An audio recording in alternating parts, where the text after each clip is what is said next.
When all it does is slow me down. Yeah, we're live. 7:24. A little late, but I thought I'd change it up a little bit. Obviously, we have more LS stuff to talk about. That's never ending. But I wanted to switch it up a little bit. I've got some. I'm working on. I'm editing the video on the single-sided turbo deal for that. That'll be cool. Hopefully, that will be able to come out tomorrow.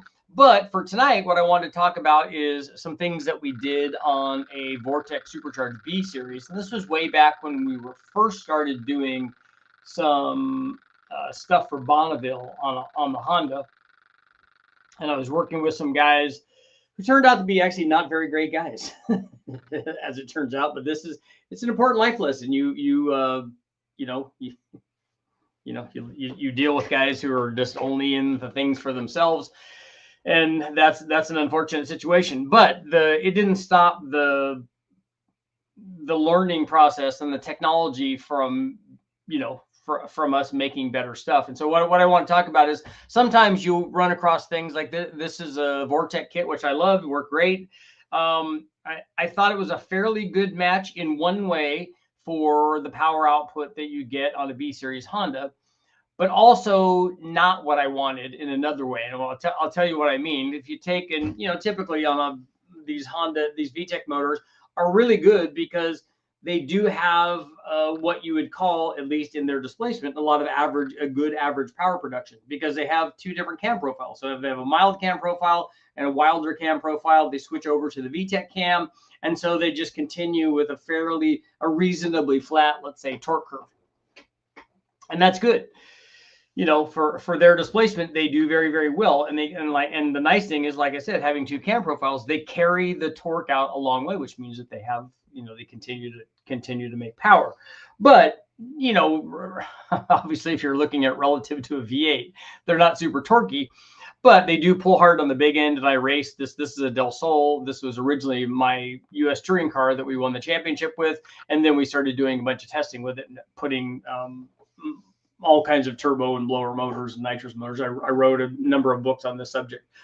But during this testing, we ran this VORTECH. And then the other thing I was going to say about the VORTECH is, being a centrifugal supercharger, it has a rising boost curve. So it storms hard on the big end, and arguably so does the VTEC Honda. Storms hard on the big end, making more power at the top of the rev range than at the bottom, even with the VTEC, which helps.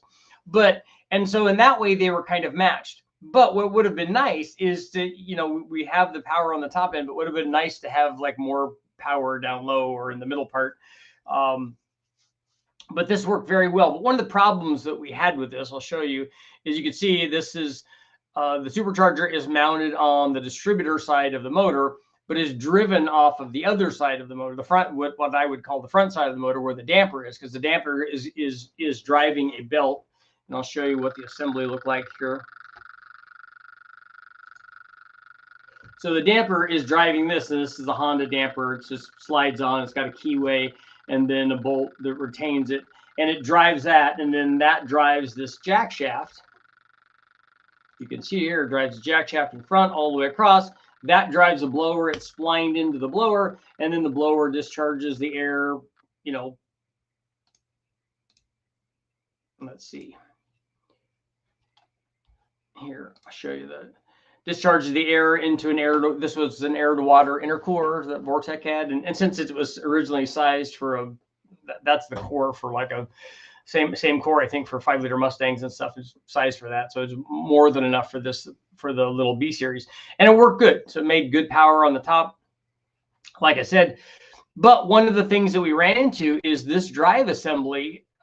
We had difficulty. You can see that's a 4-rib belt driving that, and so the thing to do, which we did in our experimentation with all of this, was, we tried different drive assemblies. We used I think a water pump pulley off of a 4.6 Mustang. We used a 6-rib deal and made a 6-rib assembly for this to get more, belt wrap and stuff, and to get more tension on the belt and be able to run more boost and spin this thing faster and do all of that. And that all worked. And we ended up running it once out at Bonneville, and what happened is the belt kept slipping on this thing.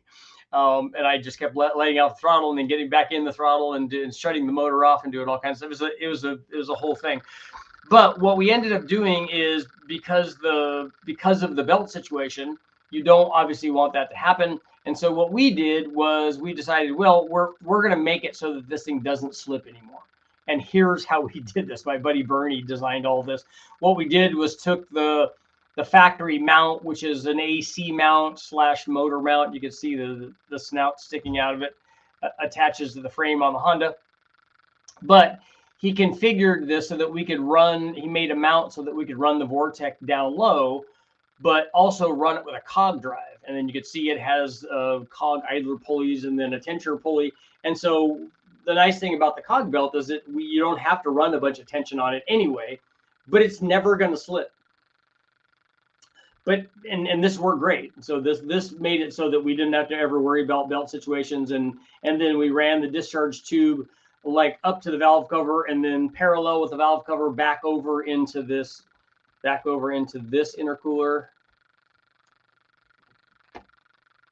You know, back over into this intercooler, just ran it right into that.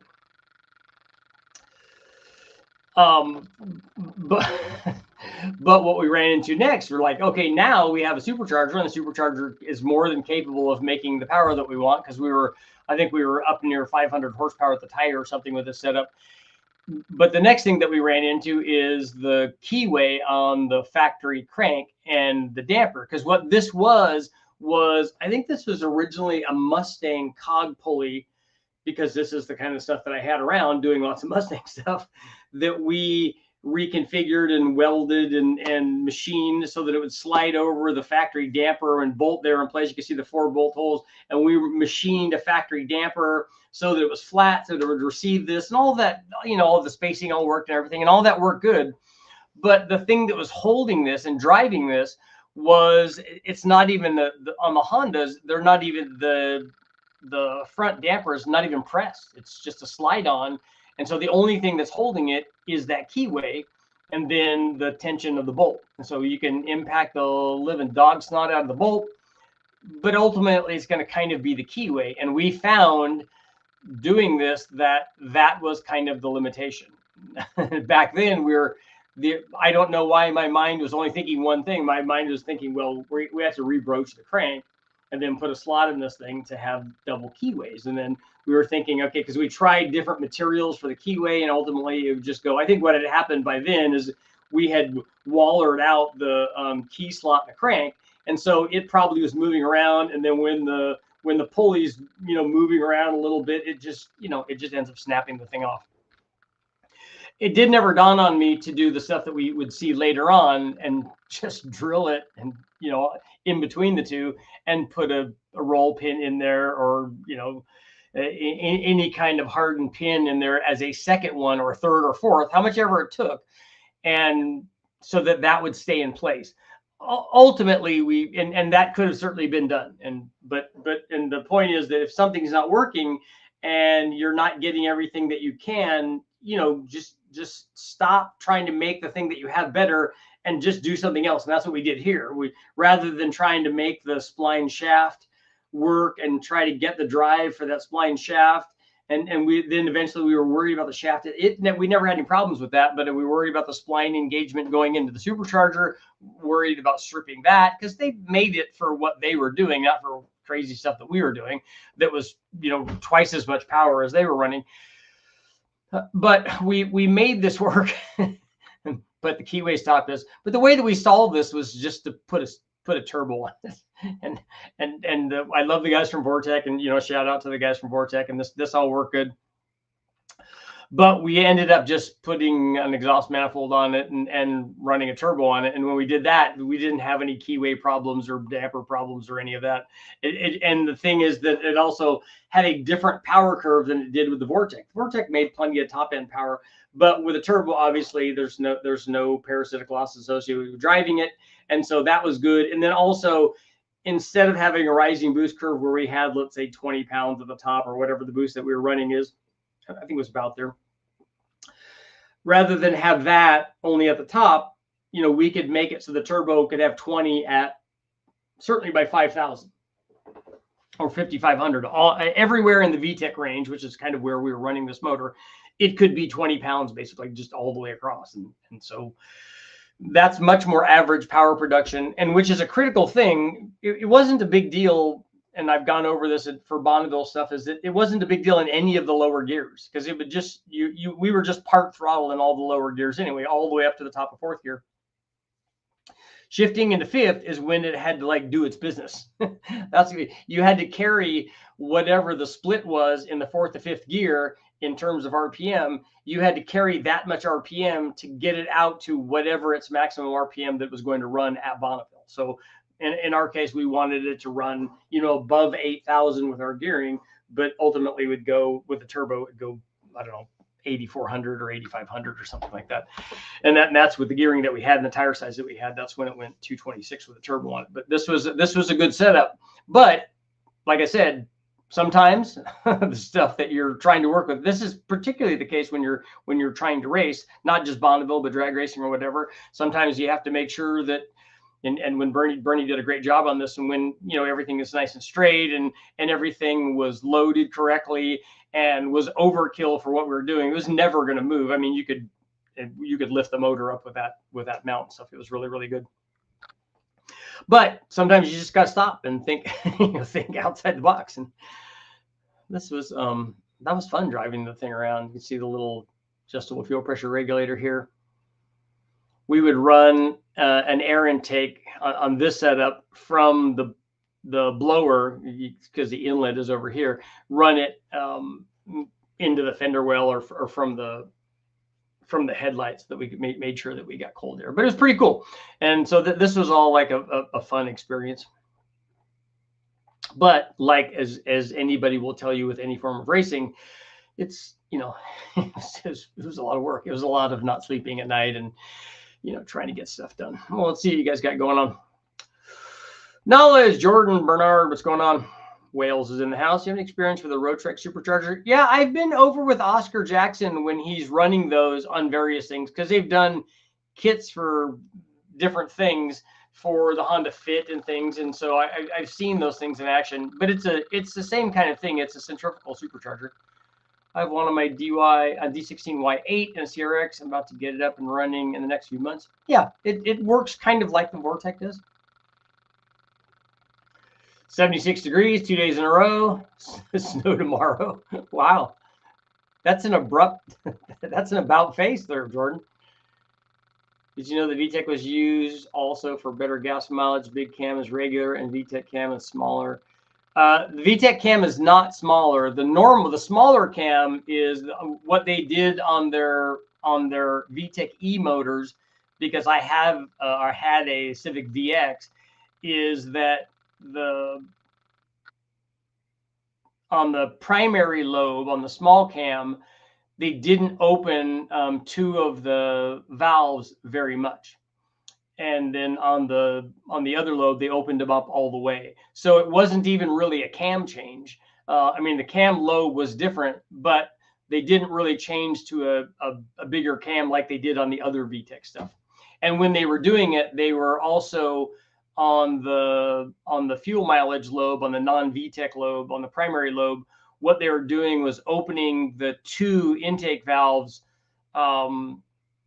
one after the other, not at the same rate, because they were inducing swirl, because they were doing lean burn in these motors. It's pretty cool.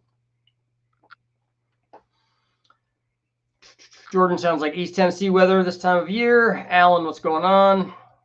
Danny, Central Iowa, actually blizzard warning tomorrow.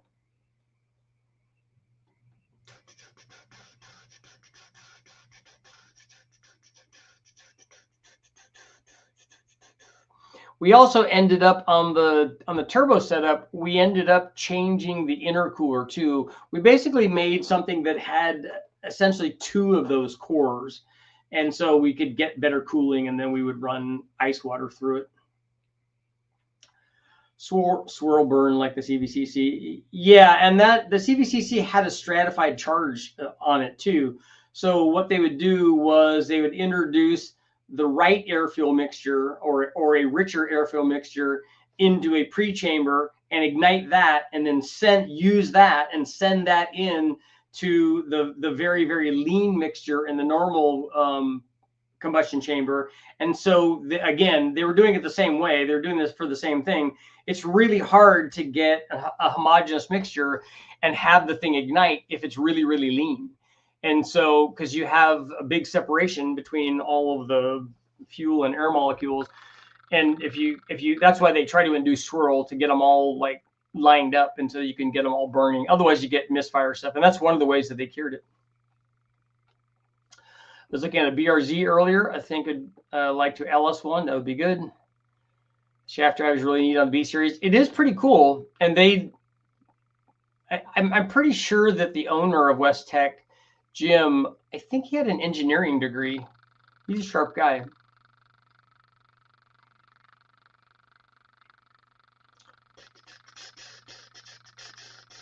Richard, I have a question pertaining to the other video you made. So what's the difference between a G42 and a G42 1450? I've never tested the 1450.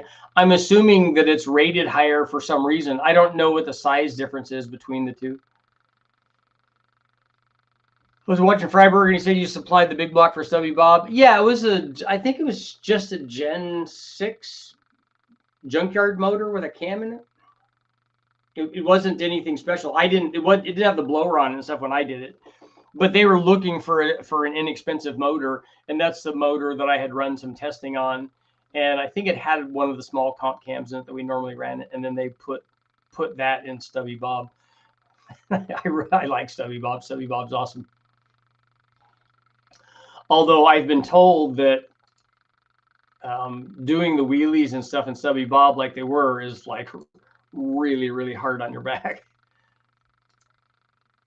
That the landing, it does not have a soft landing.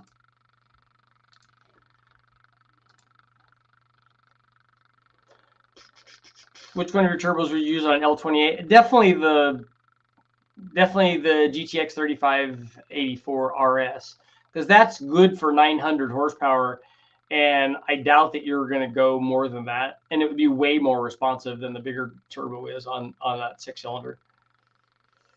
How responsive is the 42 on the 5.3? It's not nearly as responsive as the smaller turbo is, but it is responsive relative to the other turbos that we tested that are that size, that are the 1,000 horsepower plus stuff.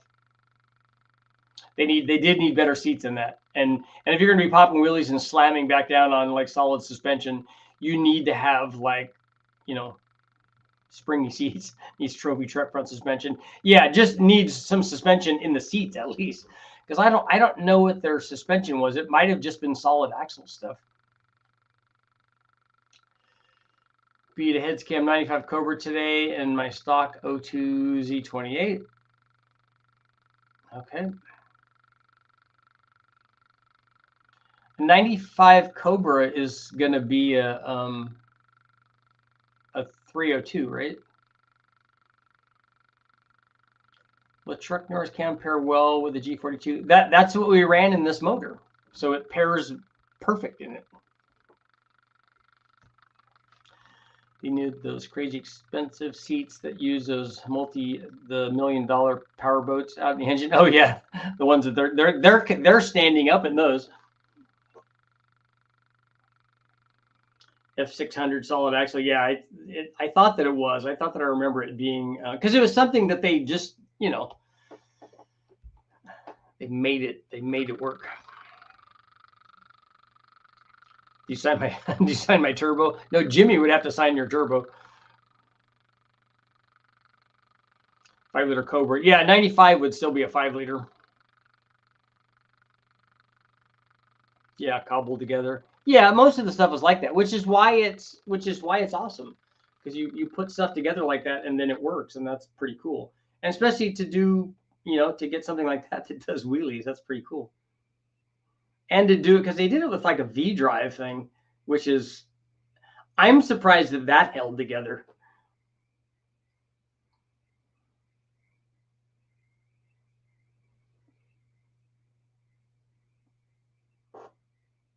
My body hurts watching that thing sometimes.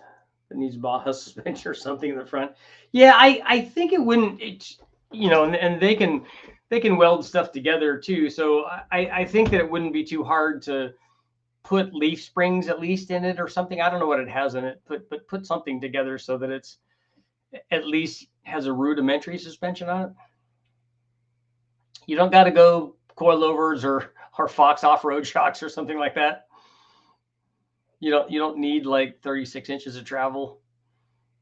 Big nitrogen tubes on them. It looks cool though. That definitely does look cool. Yeah, this was overkill on this thing. But when you do stuff like this, you find the next weak link. That's what happens. That's like when you put 1,000 horsepower engine in your car, you find out what the next weak link is. Okay, assuming that you have the tuning done and all that stuff and all that's working, then you go, oh, like what's the other stuff behind here? Like the transmission and the drive shaft and the rear end and the axles and the brakes and the knucklehead driver and all of that. Can you put a 4-in-25 crank on a factory 6-liter Chevy block? You should not do that. The stroke is too long for the factory sleeve length, and you pull the pistons too far out of the bottom of the hole. So don't go more than 4 inch. Don't even put a 4-100 in it. You can, you could, but should you do it? It's 427 enough motor to run 2 G42s to make them respond quick. I don't know, but I don't know what your definition is. Like, I don't know what response rate what quick means to you. 2 G42s is 2,400 horsepower with a turbo. So are you going to use that? Because if you're not going to use that, first of all, if you're going to make a motor that makes 2,400, you're not worried about lightning fast response anyways. And if you're not going to use those, don't put those 2 turbos together, because 2 of the smaller ones will make 1,500 or 1,600. And so they would be a much better choice for if response is what you're looking for and that level of power. How much boost can a stock 1.6 Miata take? I don't know. I would definitely take it apart and put ring gap in it. After that, I've seen them run pretty hard with boost. If you have the right air, fuel, and timing and all that, I think that they could make quite a bit of power. The old RFVC Honda dirt bike engine has got the swirl by running a carb on each valve with one kind of vacuum in secondary. Okay, yeah, I'm not familiar with that. That's why they stand beside them hopping. Oh, the lowrider stuff. I like that stuff. That's cool. Chuck Norris Chupacabra cam and a 4.6 to 6.2 LSN. It depends on where you want torque.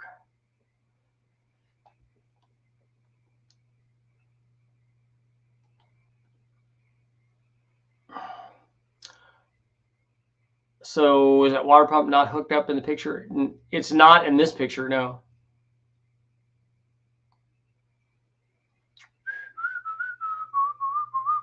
But it can be, because the drive for that is back behind this assembly.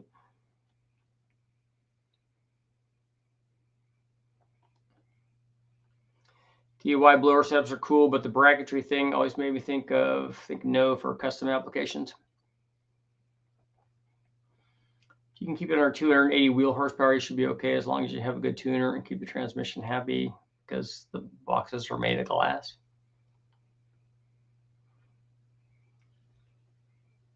Chuck Norris and Chupacabra work in a G3, G4.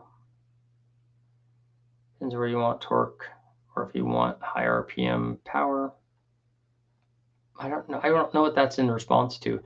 If it's in his response to a question about the cam working with the turbo, then I don't know where you're going with that. The goal is to have a roll race monster. Want to compete with high horsepower GTR and Lambos. With a Corvette, you're going to try to do that? You're going to try to compete with all-wheel drive cars with a two-wheel drive car? I would think that that's a tall order. And those guys can make that kind of power, but I mean, the transmission for all that stuff, and I mean, all of that's going to be a lot. But the turbos would be make the kind of power that I know that those guys are making. you have any plans to do any more 5.7 or 6.4 Hemi motors? I don't have any Hemis right now, so I can't do any Hemi testing.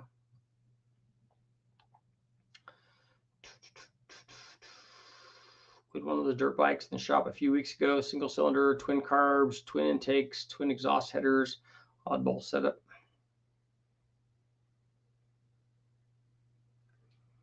I made my own bracket for VORTECH on my K24. Cool. Richard, I have a Truck Norris cam and my LC9. I want to get a set of heads. Are 225 heads too big? No, they're not. The ported heads that we have ported 220, like the as cast 220 heads are 220 as cast, and then these have been ported, so they're at least that big. I was thinking in a C6 or an all-wheel drive truck. The truck is going to be problematic just from an aero standpoint, given that this is roll racing and the kind of speed that you're going to be doing. I would definitely pick something aerodynamic like they did, like the Lambo. The GTR obviously can make lots of power, and it being all-wheel drive, you can put that power down, because these things are, I mean, those things are doing 2,000 plus horsepower stuff, and then you got to worry about being able to put that down. And aero would be very important. Aerodynamics.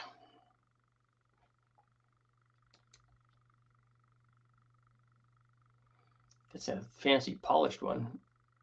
That one we even took the decals off of the intercoolers. It's got 243 heads now, but one of the valve cover bolts is stripped, so it's my excuse to buy aftermarket heads. Yep, that's a good idea. You can also get ported stock heads, which also do well. Ported 243s or ported 706s might be less expensive than what you're doing, and especially if you're doing it NA and not supercharged or turbocharged. That's what the roll is for. Yeah, but even if you're rolling on at 50 or 60 miles an hour and you have 2,500 horsepower, you're not going to put that power down. That's why they want all-wheel drive.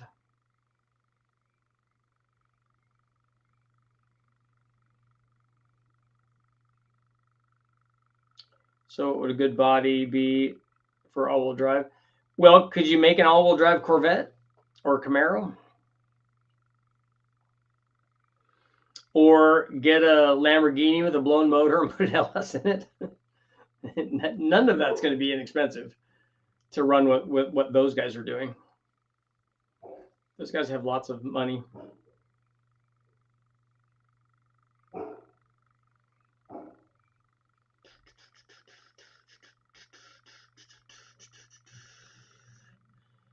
you ever heard of Liberty Performance Components? I thought, don't they make transmissions? Lambos are far outreach. Yeah, I agree. They are for me too. They're really cool though. But they can certainly make a lot of power.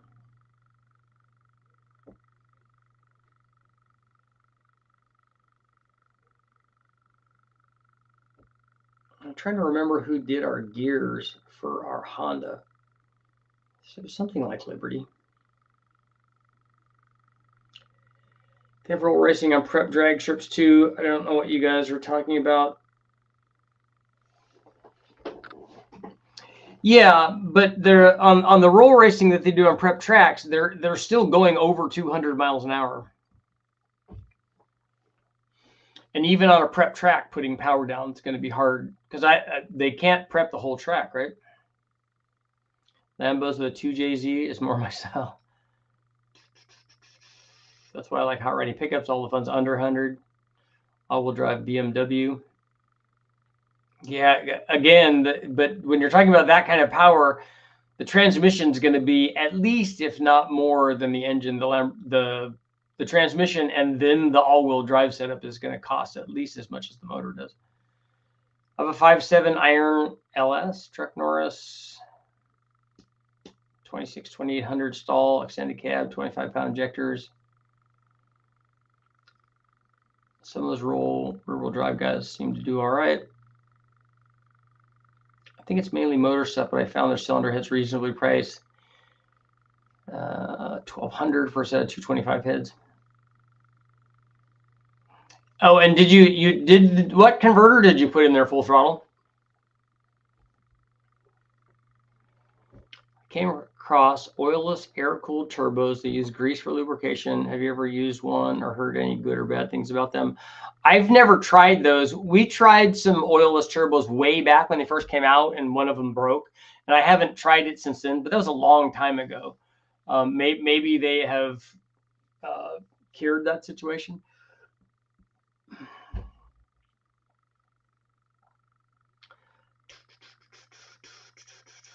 Neil, what's a Peel P50? Any leads on rebuild parts for a 5MT in my Civic LX? Oh, a 5-speed trans, S20 transcode.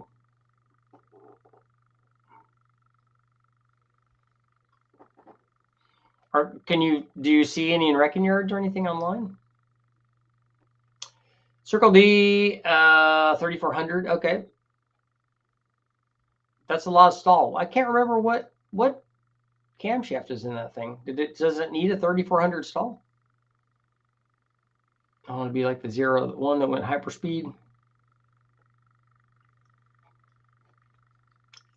My engine's going to be put in an E46, but the guy sold it to me January 2024. Richard, do you ever have a chance back that day mess with the old Taurus SHO? Yeah, I was around the show shop for years and years and years, so I saw all the stuff that they were doing. I had a 95 show with 5-speed back in the day. I loved it. Gotta love the weird stuff. Yeah, those were cool. And they also did they did 3-liter versions of the SVT Contour back then too. They mated the SVT Contour, like they did ported versions of those heads and the intake manifolds and stuff. And I think that they even did cams and then put those on a 3-liter block and then put them in the SVT Contours, which was cool. But they did 3.2 and 3.4 liter versions of those SHO Taurus motors with ported heads and cams that they had ground and stuff. And then they did VORTECH on them a lot back then. I remember riding in one that went to 10,000 RPM and had a blower on it. It was impressive.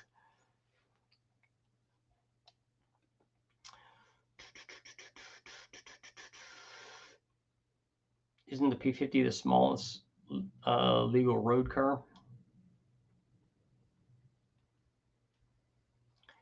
Like to upgrade it, better synchros or something, straight gears for 3.4 maybe. I have the D16Y with a goal of 500 wheel horsepower. Our Getaway, are guys putting B series transmissions on the D series? Can that be done?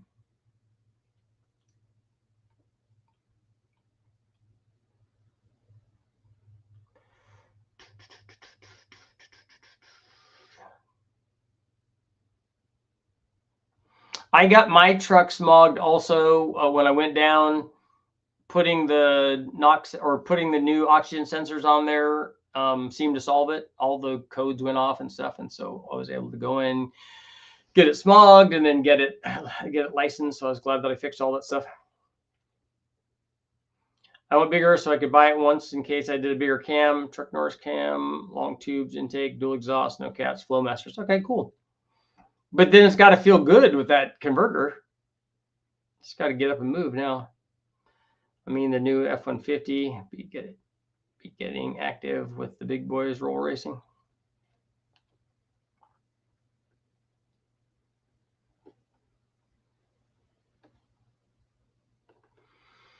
Yeah, I thought Getaway, I kind of halfway remember somebody talking about adapting those, but I'm not sure. I don't know if I'm really remembering that or wanting to remember that.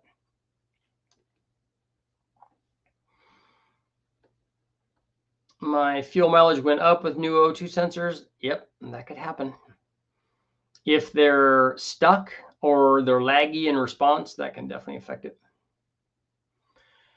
Affect that fuel mileage, yo. Wow. This drive setup, though, was very noisy. It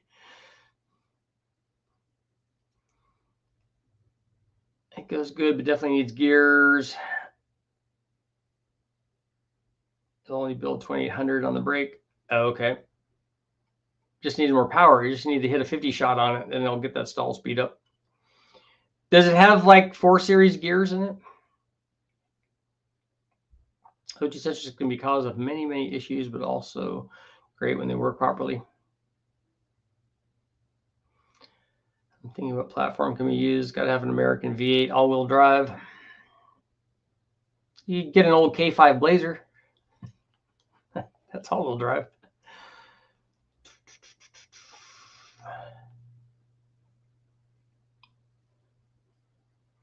For high, I can slip it up to 3,000, 3,100. It probably launches good at that RPM. I think there are all-wheel drive C6s, but you got to have bucks.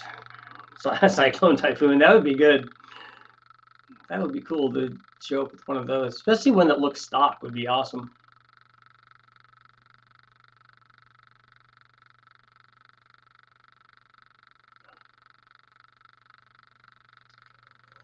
Dodge Charger RT from the police department, V8, and can be had with all-wheel drive. Oh, that's right. Did they pair the all-wheel drive with the Hemi V8 too? I for some reason I was thinking that those were 6 cylinders that were all-wheel drive units, but I'm not certain of that.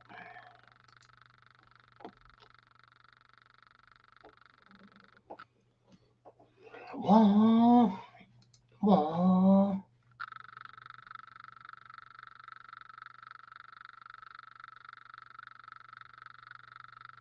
Man, I used to play with these things a lot.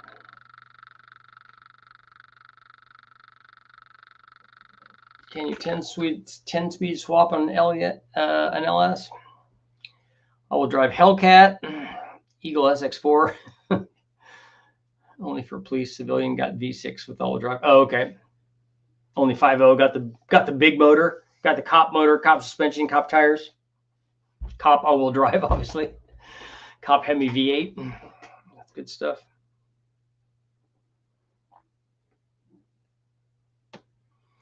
Saw Charger RT all-wheel drive today, actually. Civilian car. Pretty sure RT was Hemi only.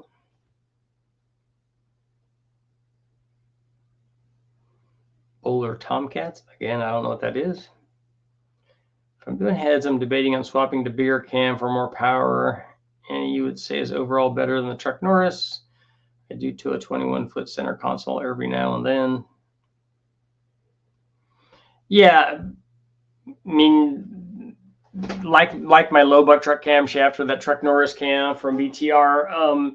You know, you could go up to a hot rod cam, which is a pretty decent gain, but there is a trade-off, though. You know, there's a pretty good trade-off in power down low.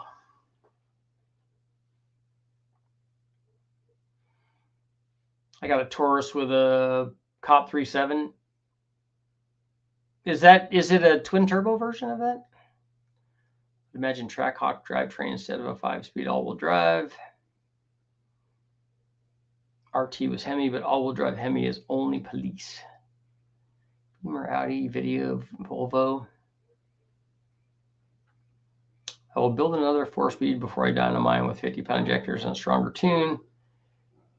It's on a just runs tune right now, no adjustment in shift points. It'll be a 4L60, then a 6L90. Wow.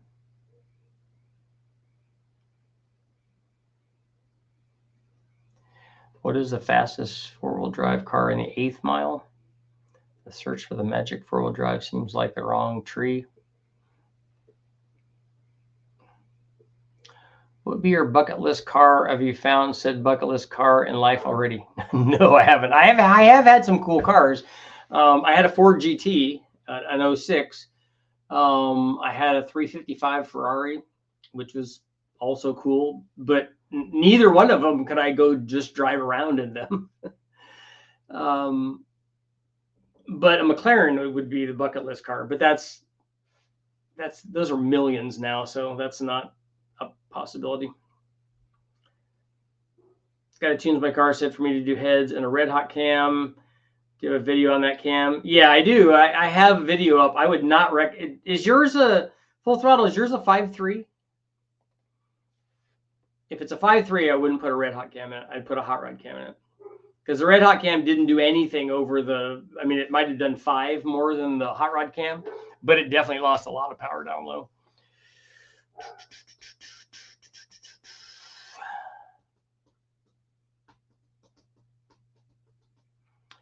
Geometro maybe, yeah. Those are all the cool things. I was watching some half-mile racing a while back, and Trackhawk was eating up Corvettes. There's a shop in Houston that Boost Direct cover that did a SS and an LS and a 10L90.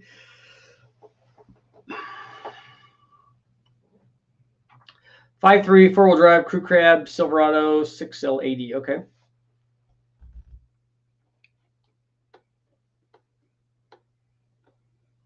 Yeah, don't go with a red hot cam. You will not be happy with that.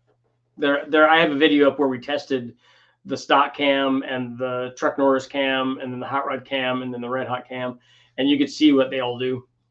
There's a video up that shows that. On the 5.3, the red hot cam is not a good step up.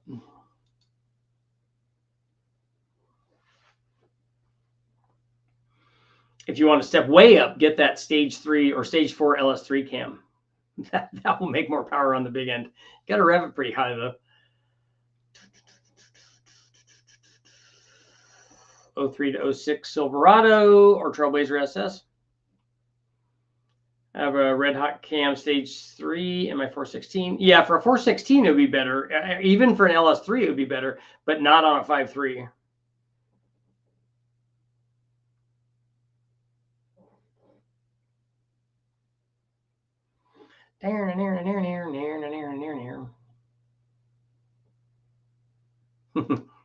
Oh, Honda Buddha's in the house. Yeah, we were talking about the stuff that we had to do. So here you can take a look. I don't know if you were here earlier. This is our custom drive assembly that we did for a VORTECH back when we were doing land speed stuff with it.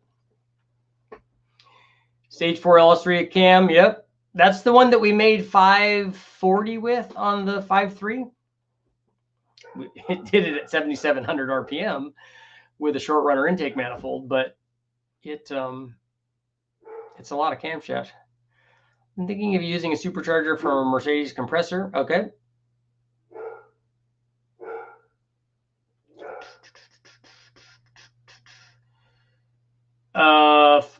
Ooh, hold on there. Full throttle. You want to break 400 wheel horsepower with your 5.3? You're gonna need a big cam for that. Take a look at the video that I did where we made 510 with the 5.3. That'd be 400 wheel horsepower. And that has a good power curve because it has a fast manifold on it and ported heads. And then I can't remember what camshaft that was, if that was a red hot cam or if it was the stage 3 cam or stage 4 cam. If I can adapt a B series trans to the D series, which one is the strongest? Well, you don't have to worry about which one's strongest because you're not going to hurt that transmission unless you're dumping the clutch and drag racing the thing. Speaking of lazy O2s, I'll be changing my front wheel drive units on my truck for forward units. Small supercharger and M62. Is the one on that Mercedes, is it a compressor? Is it a twin screw supercharger? Looks like the Pro Street tires are done, keeping traction on the dyno at 750 wheel horsepower. We're going to need some harder compound dyno tires. Got to get 4 digits. I think your motor's making enough power to do that. Working on making my 75 280Z all-wheel drive. Putting the crank behind the front diff is the hardest part. Yeah, are you going to modify the flywheel or the firewall? I knew I'd find out what word I was looking for. Are you going to modify the firewall to do that? Went to the junkyard and got one. Yeah, you just have to figure out a way to adapt it to that. You're going to have to make a manifold, or maybe you can adapt it to an old Jackson Racing manifold, or yeah, the manifold, if you can find that has the flat flange on it.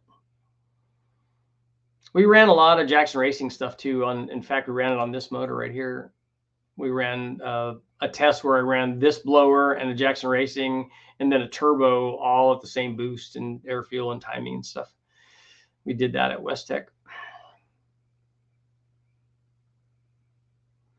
In fact, this photo is at VORTECH. It looks like. I think that's VORTECH. That's what it looks like if you look at the water and stuff that's over there on the side. I want this set up. Yeah, this was a lot of years ago. Well, why don't you want to put a turbo on it?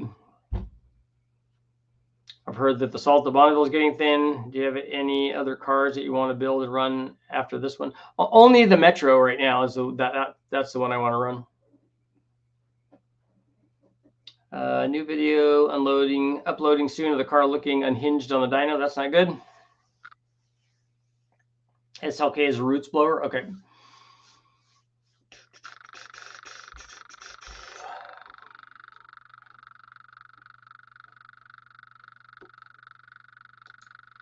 Yeah, we eventually went to a beer. I think that was a, was it a V5 or a V9G or something like that? The blower that they had on there was relatively small. We put a bigger one. We either put an S or a T trim on this thing. I don't want to mess with the exhaust system. Okay. All-wheel drive turbo LS Metro. Yeah, we don't need all-wheel drive for Bonneville. I'd rather bolt on a supercharger. Yep, if you've got one that can just bolt on, that'll work good. Unhinge in a way that it looks like it's wanting to lift their front tires, but then the tires light up instead. Okay.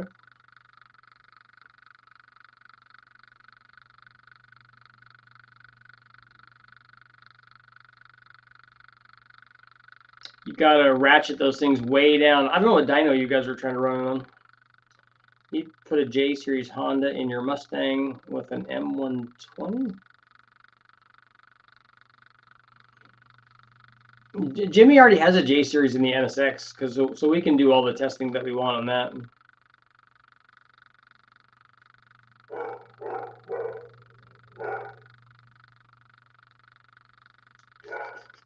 Four roller dyno-com. Okay.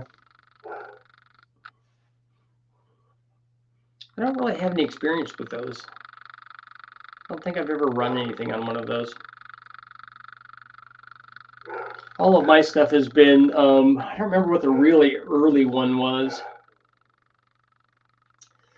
The first one that I ran on, that's the one where we had to have sandbags and people sitting in the back and stuff. But most of them have been dyno jets and then Superflow stuff. Is your video is the video you're talking about called BTR Camshaft Family Feud? Yeah, I think so. I think it is a Family Feud one. Unfortunately, yes, putting a 383 small but Chevy, the T56. That's good. When was the last time you had catastrophic failure on the dyno? I haven't had anything blow up for a really, really long time. Probably the last time that happened was when we were trying to do that, when I was doing that Wheel of Death show that I did. And we would, like when we drained the oil out and ran it at wide open throttle to see how long it would last.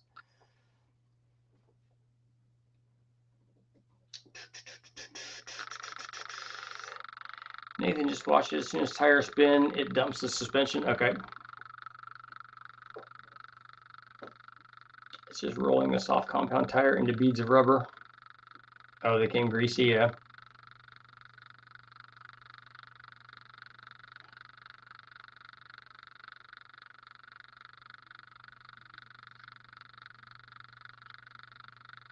.57 with a Truck Norris and a 26 to 2800 stall, has a really firm second gear shift. I'm for sure waiting to dyno it so I don't shell the 4L60. Yeah, that thing should chirp second, right?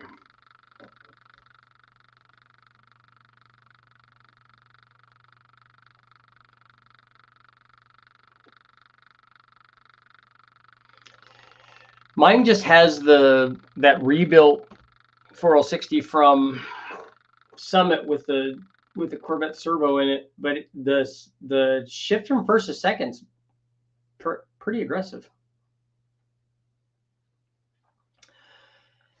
How much on stock bottom end and heads have you done with the Honda? I think I've only ever tried to do a stock bottom end thing one time, and I think that we've done 520 or something like that on a B16. I don't know if I could do better now. I don't remember what we did for ring gap on that thing, and I think we probably would be a little bit better about it now. If I did it with E85 and did it with you know, head studs and all that stuff, I think we could do pretty well with that. I've only seen BTR videos. You don't do cam tests on TSP. I have tested some TSP stuff. If you look at the video where we compared the Chupacabra and the Truck Norris and the Summit cam and the Cam Motion one, I have run other cams. But quite honestly, if I've tested a cam that's you know, like those 4 cams that we tested, or when I did the Sloppy Stage 2 versus the World, you know, they were all really, really close. I don't like doing cam tests between this guy's cam and this guy's cam of a 212, 218 cam where they're kind of the same. Oh, but this one has a little bit different. I put those cams in and there's almost no difference in power. That's a frustrating thing for me. I don't want to do tests where they come out to be the same. I'm using the Trek servo.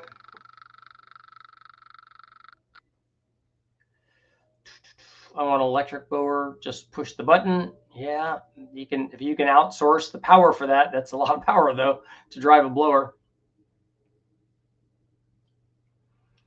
As much as I hate to admit it, I might go turbo Honda or turbo Subaru on my dad's Porsche 914. I think a V8 would be fun, but it's a very tight spot.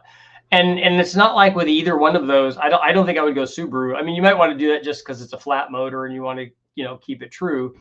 But a K series in there would be outrageous. How do your new GTX 35 and G42 turbos compare to a 7875? Well, first of all, a 7875 is way bigger than a GTX 35 is. So those aren't even the same things. A G42 probably would be more of a comparison to the 7875. We ran one of Iron's 7875s, but it was a Gen 2 or a Gen 2.5. We ran that in our test because I had one of those. Electric blower would use more power than it would add. Yeah, you're not going to be able to drive it off of the alternator. I just wonder what they're doing for their power source. They're going to have batteries or converters or something, you know, in with all of that.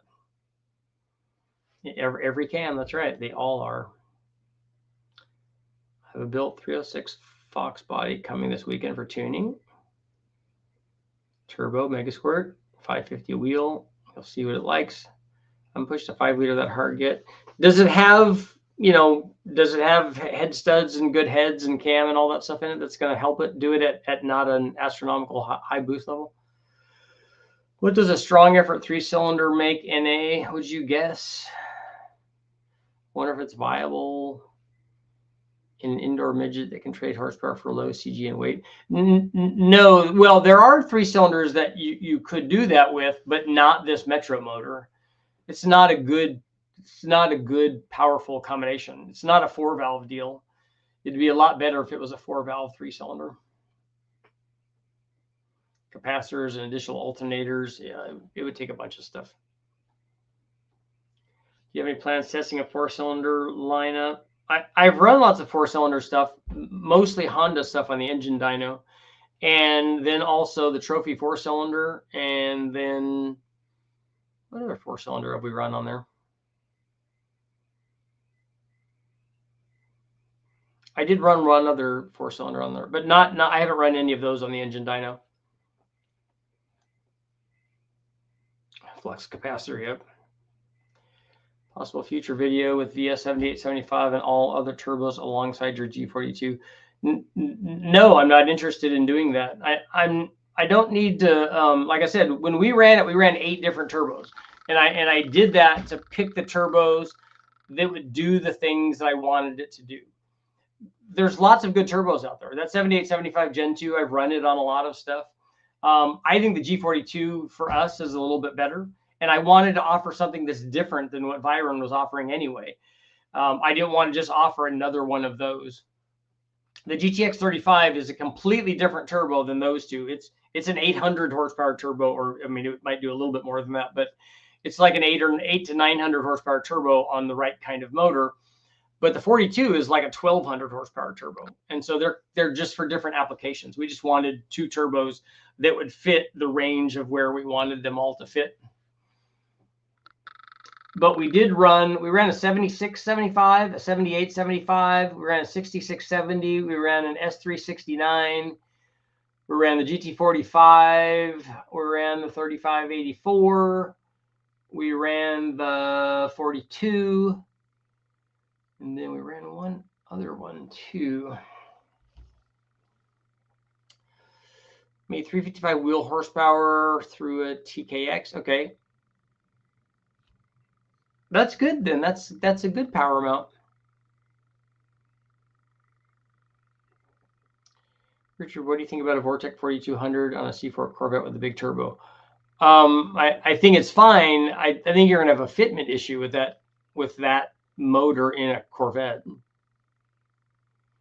What would be a good turbo with an internal wastegate for a 325 horse 2.3?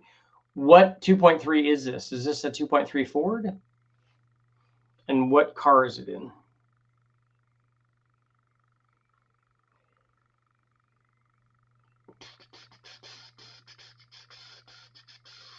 Utah, you like that blower assembly?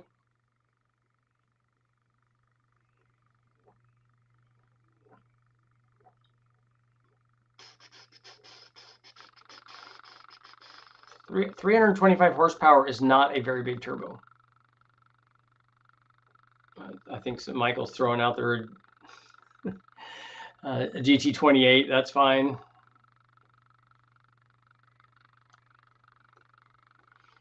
You probably could use a straight T3, but you could do a T3, T4 hybrid.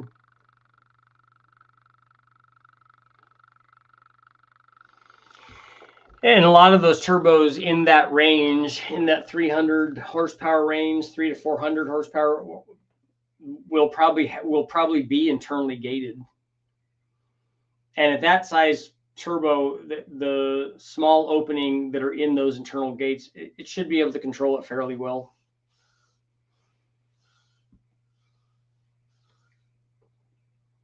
Those are the kind of things when we did 340 at the tire on a B16 on a 1.6, but that 1.6 probably makes as much power as that 2.3 does, depending on which one it is. Hopefully that's not an H23 or an H22 23 hybrid, because then that's a good motor. But if it's a 2.3 Ford, like an SVO or a turbo T-Bird kind of thing, we made it with one of those stock T3 turbos from the Mustangs and from the T-Birds. Whole set HX30. Yeah, you could get small turbos from the wrecking yard that would probably do what you want it to do, but it's so inexpensive to get stuff that's new. I just don't think I would do that anymore. I've been thinking about it, and I'd like to see a max effort 4.3 build to see just how much horsepower it would make. Okay. Or a 20G, yeah, from a Diamond Star. Those are pretty popular for that stuff. Were the stock ones 16, Utah? Were they 16 Gs? 4.3 gets no love, whether it's a Gen 1 or a Gen 5. I have a 4.3. I'm not going to do a max effort build where you make it into an old Bush Grand National motor. That's an expensive deal. I'm here late, getting caught up. Seems the centrifugal would be optimal for traction at Bonneville versus part throttle with the Snail. We didn't have traction problems once we were in 5th gear, so that wasn't an issue with the turbo. Saw Calvin do it on a Camaro. I wonder if it could be done on a Corvette. Adam LZ did RB. I believe I'd stick with Americans. What's the high score at VORTECH? I don't know what the most that they've ever made. It's got to be either Mahovitz or Mike Miller on the engine dyno. I'm thinking it's 17 or 1800 or something. They're not really interested in they're all of those guys have motors that make way more power than that. Mahovitz only ran it at like, I think he ran his motor when he did that at, I don't know, 25 pounds or something, 30 pounds, something like that. And he probably runs 50 in the track. So it would do a lot more. They just didn't do it on the dyno. There's a 3.7 and a 2.9. Yeah, the smaller, the 4 and 5 cylinder versions of the 6-cylinder Atlas motor. If you need 3 cylinders, do a Triumph Rocket 3 motor swap. 2300 or 2500 is way too big for what we're doing. We need it to be a 1 liter. Evo's got 16 Gs, but in America, tiny T25s. Oh yeah, 16G was big, was good for 300 wheel horsepower. Yeah, 20G good for 400. Okay, I remember the 16G from the back of my mind here. So that was an upgrade one.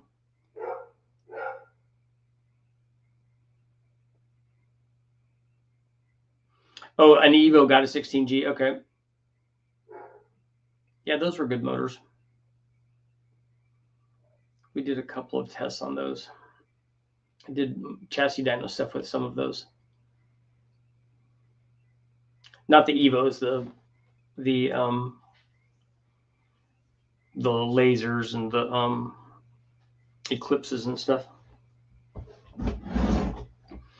I raced against those guys. The Archer brothers had the Talons, and they were in the Eclipses, and they were fast.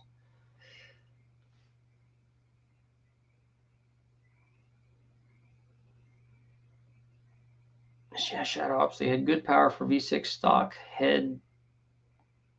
Heard people say they could make the same horsepower as a 350 for a couple 100 years ago. So would like to see what they can do.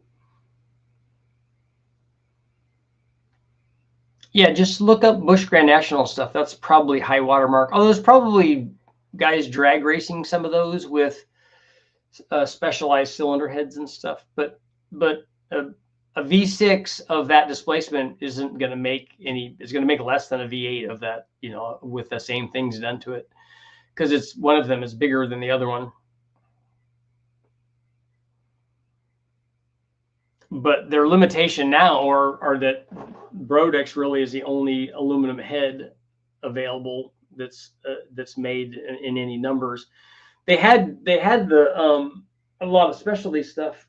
They had Grand National stuff back when they were doing those engine programs, when they were racing those in the Busch cars, and then they had some real, you know, candid valve stuff and things to make lots of power. But that's not readily available stuff. GSX Eclipse, American Evo till Evo showed up. Yeah, all-wheel drive stuff. We had the guys from Road Race right down the street, or right down the alleyway from the guys at the show shop and the Powertrain Dynamics. If you're limited to 1000cc liter bikes, yeah, there have been guys that have swapped those. The problem is the torque and the gearing of a motorcycle engine, and then coupling it to the car has been problematic for some of these guys. But the guys from the Hudson Boys have done that in the Metros. That name makes me think of mini truck racing. How much horsepower or torque does it take to make a Honda hit 200? Not very much. I think 400 at the tire or less. My Civic would go 200. What happened to the Super Stallion? I don't know. Evan Smith may know. Road Race, yeah. The guys from Road Race are the guys that stenciled their name on their dog, so that whenever they're at events, that all of the magazine guys would take pictures of it. So it was good advertising for them. That was like brilliant. Years ago, I used a 4x4 square body S10 to pull vehicles that had no problem pulling full-size trucks and larger cars.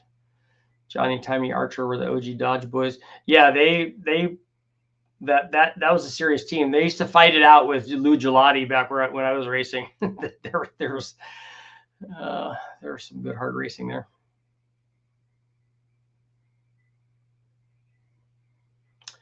The AR, the T4, G42 on the side is 115. Is the V band hot side the same?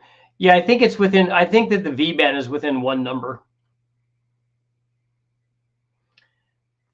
300 wheel torque for 200. Yeah, it's not a torque number. Poor man's Type R, B20 block, B16 head, GSR cams, 15 PSI should do 200.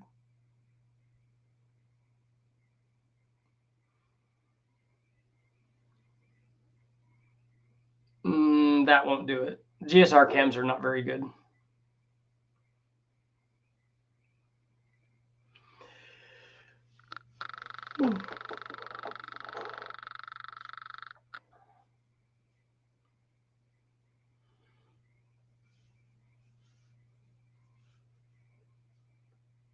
The Type R cams are a lot better than GSR cams. I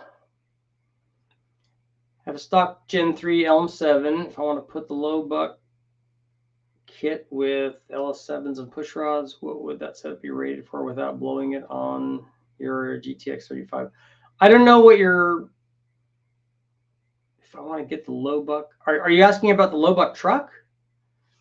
The camshaft with LS7 lifters and push rods?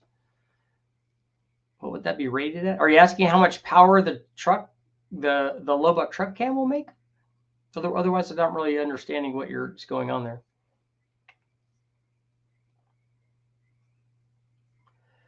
C3 Corvette, anything special about them? Will anyone try and kill me if I do something sacrilegious to them? No, you do what you got to do. Especially if you do it to one of the ugly like smog ones. Nobody cares about those. People just give those away.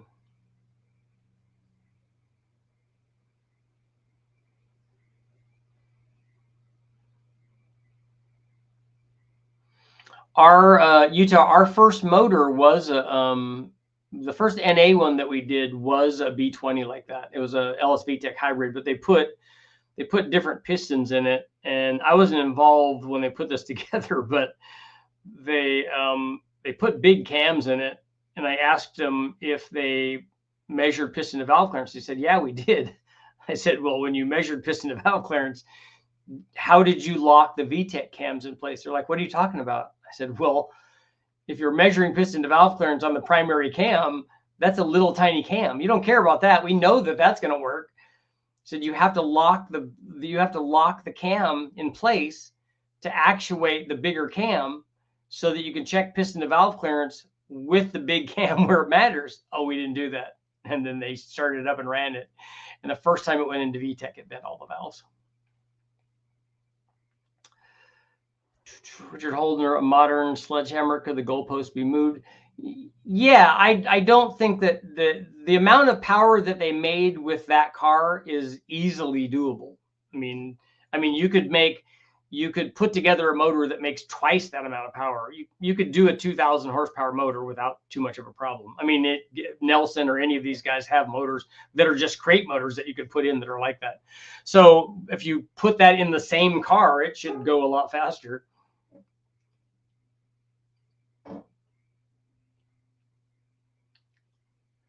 Honda's about to be ramped on the street. I love Hondas. I loved my VX. I gave to Chad.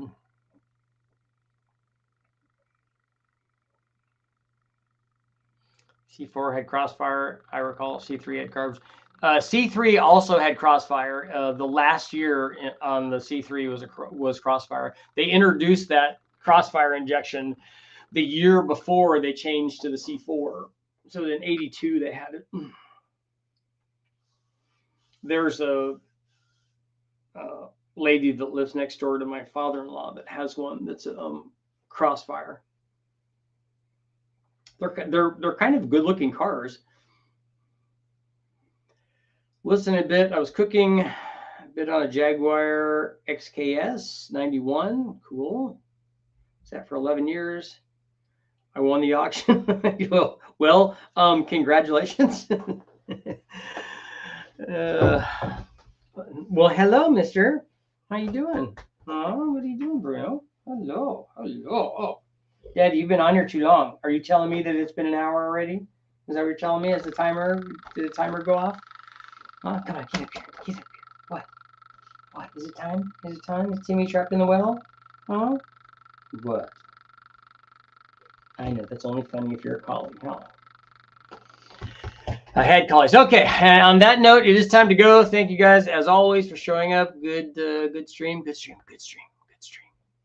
I will be back tomorrow. So now I got to get to work on my single-sided turbo, the 4-cylinder V8 turbo.